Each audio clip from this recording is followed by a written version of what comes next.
नमस्कार दोस्तों, स्वागत है आपका अपना क्लास ओनली फॉर स्टडी में। तो फ्रेंड्स, आज कवर करेंगे भारत के ब्रिटिश गवर्नर जनरल वायसराय, इन सभी को कवर करेंगे।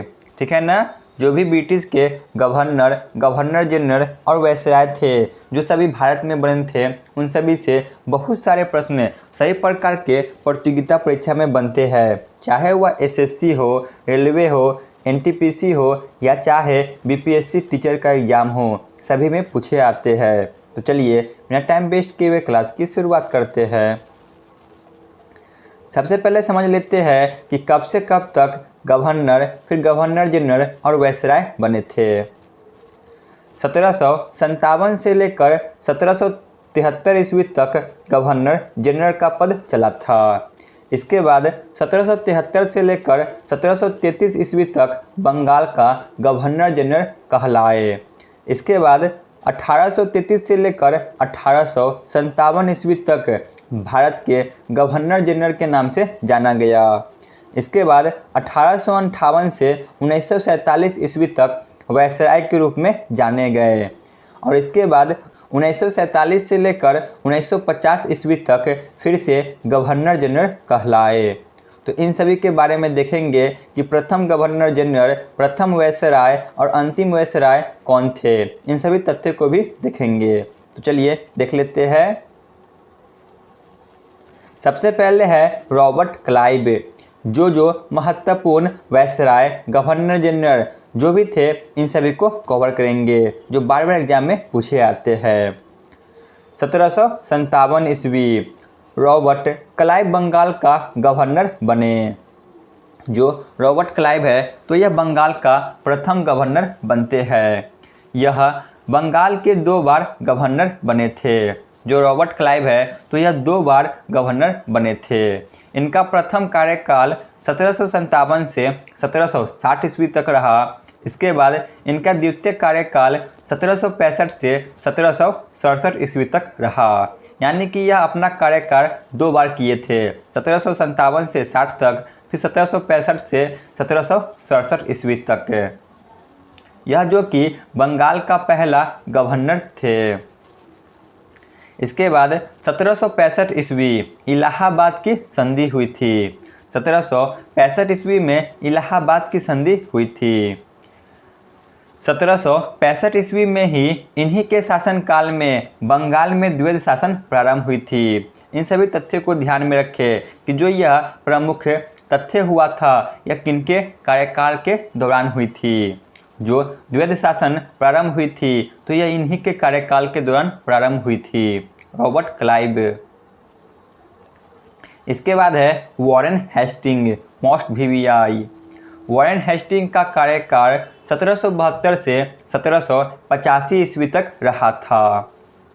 1772 ईस्वी में वॉरेन हेस्टिंग बंगाल का गवर्नर बने।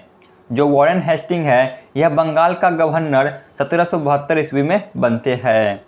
यह बंगाल का अंतिम गवर्नर तथा प्रथम गवर्नर जनरल थे, मोस्ट वीवीआई। जो वॉरेन हेस्टिंग है, तो यह बंगाल का अंतिम गवर्नर तथा प्रथम गवर्नर जनरल बने थे, क्योंकि सन 1773 ईस्वी में रेगुलेटिंग एक्ट आया था। इसके तहत बंगाल का गवर्नर पद को समाप्त कर दिया गया। अब उसी को बंगाल का गवर्नर जनरल पद कहा जाने लगा।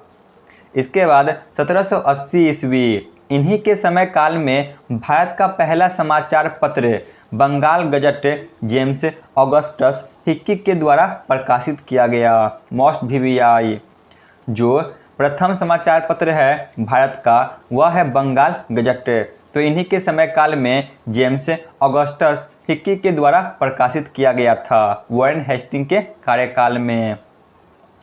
इसके बाद 1784 ईस्वी में इनके समय काल में ही the Asia Society of Bengal की स्थापना हुई थी।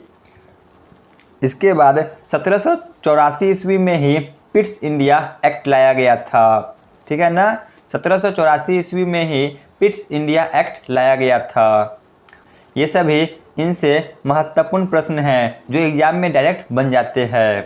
ठीक है ना, वॉरेन हेस्टिंग से। इसके बाद है 1786 ईस्वी लॉर्ड कर्नवालिस बंगाल का गवर्नर जनरल बने। जो लॉर्ड कर्नवालिस है तो यह बंगाल का गवर्नर जनरल बनते हैं। इसके बाद 1793 ईस्वी में इन्हीं के समय काल में स्थायी बंदोबस्त पद्धति लागू हुआ। जो स्थायी बंदोबस्त पद्धति है तो इसे लागू किया गया 1793 ईस्वी में लॉर्ड कर्नवालिस के समय काल में, ध्यान में रखें। 1792 ईस्वी में तृतीय आंग्ल मैसूर युद्ध की समाप्ति श्रीरंगपट्टनम की संधि के द्वारा हुई। जो आंग्ल मैसूर युद्ध तृतीय चल रहा था तो यह 1790 से 1792 ईस्वी तक चला था। तो इसकी समाप्ति 1792 ईस्वी में श्रीरंगपट्टनम की संधि के द्वारा होती है, जो कि उस समय बंगाल के गवर्नर जनरल लॉर्ड कर्नवालिस थे, ध्यान में रखें। इसके बाद है 1798 ईस्वी लॉर्ड वेलेजली बंगाल का गवर्नर जनरल बने। इन्होंने सहायक संधि की शुरुआत की थी। जो लॉर्ड वेलेजली है तो इन्होंने ही सहायक संधि की शुरुआत की थी, ध्यान में रखें। उनके समय काल में ही चतुर्थ आंग्ल मैसूर युद्ध 1799 में हुआ था। जो चतुर्थ आंग्ल मैसूर युद्ध हुआ था तो यह 1799 में हुआ था। उस समय बंगाल के गवर्नर जनरल लॉर्ड वेलेजली थे। इसके बाद 1828 ईस्वी में लॉर्ड विलियम बेंटिक बंगाल का गवर्नर जनरल बने। Most VVI. जो लॉर्ड विलियम बेंटिक है यह बंगाल का गवर्नर जनरल बनते हैं सन 1828 ईस्वी में। यह बंगाल का अंतिम गवर्नर तथा भारत का प्रथम गवर्नर जनरल थे। इस पॉइंट को ध्यान में रखें। जो लॉर्ड विलियम बेंटिक है तो यह बंगाल का अंतिम गवर्नर तथा भारत का प्रथम गवर्नर जनरल बने थे। सन 1829 ईस्वी में राजा राम मोहन राय द्वारा सती प्रथा को समाप्त कर दिया गया। Most VVI. जो राजा राम मोहन राय थे महान धार्मिक सामाजिक सुधार आंदोलन के नेता। इन्होंने 1829 ईस्वी में सती प्रथा को समाप्त कर दिया। सन 1833 में चार्टर एक्ट पारित किया गया। जो चार्टर एक्ट है यह 1833 में पारित किया गया। इसी के द्वारा बंगाल के गवर्नर पद को समाप्त कर दिया गया और इसके जगह पर भारत का गवर्नर जनरल पद लाया गया। सन 1835 ईस्वी चार्ल्स मैकटाफ भारत का गवर्नर जनरल बने। जो चार्ल्स मैकटाफ है यह भारत का गवर्नर जनरल 1835 में बनते हैं। इसे भारतीय प्रेस का मुक्तिदाता कहा आता है, ठीक है ना। जो चार्ल्स मैकटाफ है तो इन्हें भारतीय प्रेस का मुक्तिदाता कहा आता है। इसके बाद 1848 ईस्वी लॉर्ड डलहौजी भारत का गवर्नर जनरल बने। जो लॉर्ड डलहौजी है यह भारत का गवर्नर जनरल 1848 में बनते हैं। इन्हें भारतीय रेलवे का जनक कहा आता है। जो लॉर्ड डलहौजी है तो इन्हें भारतीय रेलवे का जनक कहा आता है क्योंकि सन 1853 ईस्वी में मुंबई से थाने के बीच पहली बार रेलगाड़ी चलाई गई थी, ठीक है ना, जो कि इन्हीं के समय काल में चली थी। इसीलिए इन्हें भारतीय रेलवे का जनक कहा आता है। इन्होंने राज्यों पर हड़प नीति का सिद्धांत लागू किया था। Most VVI. जो डॉक्ट्रिन ऑफ लैप्स है यानी कि हड़प नीति का सिद्धांत, तो यह लॉर्ड डलहौजी ने ही लागू किया था। सन 1856 ईस्वी में लॉर्ड कैनिंग भारत का गवर्नर जनरल बनते हैं। जो लॉर्ड कैनिंग है यह 1856 में भारत का गवर्नर जनरल बने थे। इन्हीं के समय काल में विधवा पुनर्विवाह अधिनियम 1856 में लागू किया गया। जो विधवा पुनर्विवाह अधिनियम है तो यह ईश्वरचंद्र विद्यासागर के प्रयासों से लागू किया गया था सन 1856 में। इसके बाद 1857 ईस्वी में भारत की प्रथम स्वतंत्रता संग्राम हुई थी। 1857 में भारत की प्रथम स्वतंत्रता संग्राम घटित हुई थी। 1858 में भारत शासन अधिनियम पारित किया गया और इसके अनुसार लॉर्ड कैनिंग भारत के अंतिम गवर्नर जनरल हुए। इसी के साथ भारत के प्रथम वायसराय बने। मोस्ट वीवीआई सन 1858 में भारत शासन अधिनियम पारित की जाती है। इसके अनुसार जो लॉर्ड कैनिंग है यह भारत के अंतिम गवर्नर जनरल बनते हैं और इसी के द्वारा जो लॉर्ड कैनिंग है यह भारत के प्रथम वायसराय बने। ठीक है ना। जो भारत के गवर्नर जनरल पद था इसे समाप्त कर दिया गया, अब भारत के वायसराय के नाम से जाने लगे। इसके बाद 1869 ईस्वी लॉर्ड मेयो भारत के वायसराय बने। 1872 में प्रथम भारत की जनगणना प्रारंभ हुई जो कि लॉर्ड मेयो के शासनकाल में ही प्रारंभ हुई थी। तो इनसे यही प्रश्न पूछा आता है कि बताइए प्रथम जनगणना किनके समय काल में प्रारंभ हुई थी, तो वह थे लॉर्ड मेयो। इसके बाद 1876 ईस्वी लॉर्ड लिटन भारत के वायसराय बने। जो लॉर्ड लिटन है तो भारत के वायसराय 1876 में बनते हैं। इसके बाद 1878 ईस्वी में भन्नाकुरर प्रेस एक्ट पारित की जाती है। 1878 में भन्नाकुरर प्रेस एक्ट पारित हुई। 1880 ईस्वी लॉर्ड रिपन भारत का वायसराय बने। मोस्ट वीवीआई जो लॉर्ड रिपन है तो ये 1880 में भारत के वायसराय बनते हैं और इन्हीं के समय काल में सन 1881 में भारत में प्रथम नियमित जनगणना यानी कि प्रत्येक 10 वर्ष की जनगणना की शुरुआत हुई।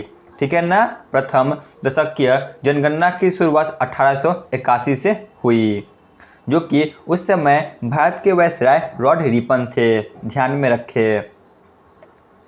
इसके बाद 1884 ईस्वी में लॉर्ड डफरिन भारत के वायसराय बने। जो लॉर्ड डफरिन है तो ये 1884 में भारत के वायसराय बनते हैं। इसके बाद 1885 ईस्वी में इन्हीं के समय काल में एओ ह्यूम ने भारतीय राष्ट्रीय कांग्रेस की स्थापना की। जो आईएनसी है यानी कि इंडियन नेशनल कांग्रेस, तो इसकी स्थापना एओ ह्यूम ने की थी। यह स्कॉटलैंड के निवासी थे जो कि लॉर्ड डफरिन के समय काल में भारतीय राष्ट्रीय कांग्रेस की स्थापना हुई थी, ध्यान में रखें। इसके बाद है लॉर्ड कर्जन 1899 से 1905 ईस्वी तक। सन 1899 ईस्वी में भारत के वायसराय लॉर्ड कर्जन बने। 1905 ईस्वी में बंगाल का विभाजन लॉर्ड कर्जन के समय काल में हुआ था।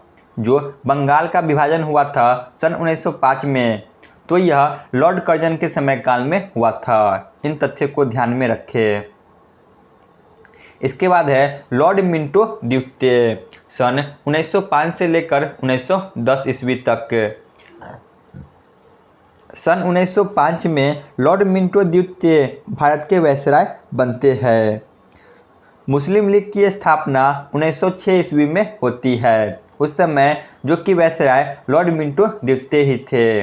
इसके बाद 1907 ईस्वी में सूरत अधिवेशन में कांग्रेस का विभाजन हो जाती है।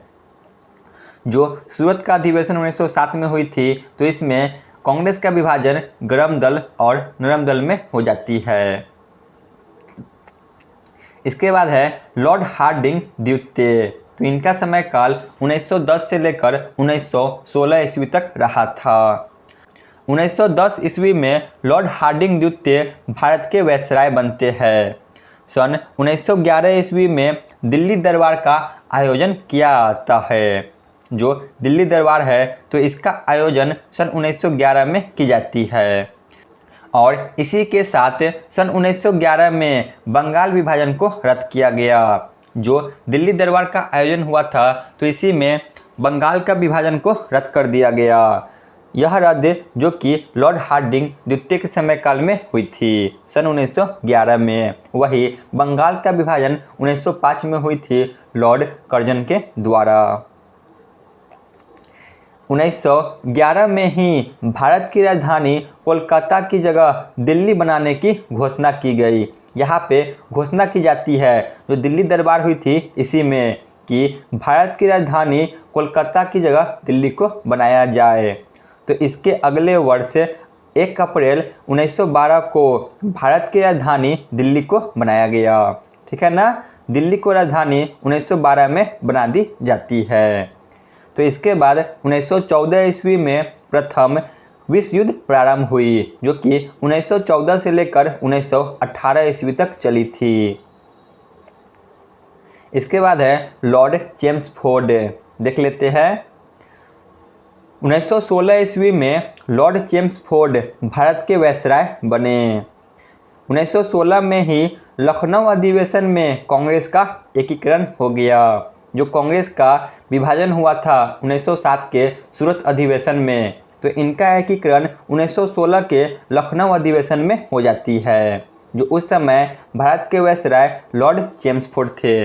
इनको ध्यान में रखें कि जो ये सभी घटना हुई थी, तो ये सभी घटना किनके समय काल में हुई थी। 1916 ईस्वी में ही होम रूल लीग की स्थापना हुई थी। जो होम रूल लीग है, तो इसकी स्थापना बाल गंगाधर तिलक और एनी बेसेंट के द्वारा की गई थी 1916 ईस्वी में। इसके बाद 1917 ईस्वी में गांधी जी का चंपारण सत्याग्रह हुआ, जो कि बिहार में स्थित है चंपारण। तो यहीं पर गांधी जी ने चंपारण सत्याग्रह प्रारंभ की, जो कि गांधी जी का प्रथम सत्याग्रह था। इसके बाद 1919 ईस्वी लॉरेट एक्ट पारित हुआ। जो लॉरेट एक्ट है, तो यह 1919 में पारित हुआ, जिसे काला कानून कहकर बहिष्कार किया गया था, क्योंकि इसमें किसी भी व्यक्ति को शक होने पर गिरफ्तार कर लिया जाता था, इसलिए इसे काला कानून कहकर बहिष्कार किया गया था। इसके बाद 1919 ईस्वी जालियांवाला बाग हत्याकांड अमृतसर में घटित हुई थी। जो जालियांवाला बाग हत्याकांड है, तो यह 1919 में अमृतसर पंजाब में घटित हुई थी। और ये सभी जो घटना है, यह लॉर्ड चेम्सफोर्ड के समय काल में हुई थी। 1920 ईस्वी असहयोग आंदोलन की शुरुआत हुई, जो कि महात्मा गांधी जी के द्वारा प्रारंभ की गई थी, असहयोग आंदोलन। इसके बाद है लॉर्ड इरविन, देख लेते हैं। इनका समय काल 1926 से लेकर 1931 ईस्वी तक रहा था। 1926 ईस्वी में लॉर्ड इरविन भारत के वायसराय बने। जो लॉर्ड इरविन है, यह भारत के वायसराय 1926 में बनते हैं। 1928 ईस्वी में साइमन कमीशन का भारत आगमन। जो साइमन कमीशन है, यह 1928 में भारत आते हैं। इसके बाद 1930 ईस्वी में प्रथम गोलमेज सम्मेलन का आयोजन हुआ। 1930 में प्रथम गोलमेज सम्मेलन का आयोजन की जाती है, जो कि लंदन में होती है। 1930 ईस्वी में ही सविनय अवज्ञा आंदोलन प्रारंभ हुई, और जो दांडी मार्च है, यह भी 1930 में ही प्रारंभ हुई थी। इसके बाद 1931 ईस्वी गांधी इरविन समझौता। 1931 में गांधी इरविन समझौता की जाती है। तो ये सभी घटनाएं लॉर्ड इरविन के समय काल में हुई थी। 1931 ईस्वी लॉर्ड वेलिंगटन भारत के वायसराय बने। जो लॉर्ड वेलिंगटन है, तो ये भारत के वायसराय 1931 में बनते हैं। इसके बाद 1931 ईस्वी में ही द्वितीय गोलमेज सम्मेलन संपन्न हुआ, जो कि लॉर्ड वेलिंगटन के समय काल में हुई थी, द्वितीय गोलमेज सम्मेलन। इसके बाद 1932 ईस्वी में पूना समझौता गांधी जी और भीमराव अंबेडकर के मध्य हुआ। जो पूना समझौता है, यह 1932 में होती है, महात्मा गांधी और भीमराव अंबेडकर के मध्य। इसके बाद 1932 ईस्वी में ही तृतीय गोलमेज सम्मेलन संपन्न हुई। यह भी लॉर्ड वेलिंगटन के समय काल में ही हुई थी। इसके बाद है 1936 ईस्वी लॉर्ड लिनलिथगो भारत के वायसराय बने। 1936 ईस्वी में लॉर्ड लिनलिथगो भारत के वायसराय बनते हैं। वायसराय के तौर पर इनका सर्वाधिक कार्यकाल रहा था, ठीक है ना। जो यह वायसराय बने थे, तो यह सबसे अधिक समय तक कार्य संभाले थे। लॉर्ड लिनलिथगो, ध्यान में रखें। 1939 ईस्वी में द्वितीय विश्व युद्ध प्रारंभ हुई। जो सेकेंड वर्ल्ड वार है, तो यह 1945 में प्रारंभ होती है।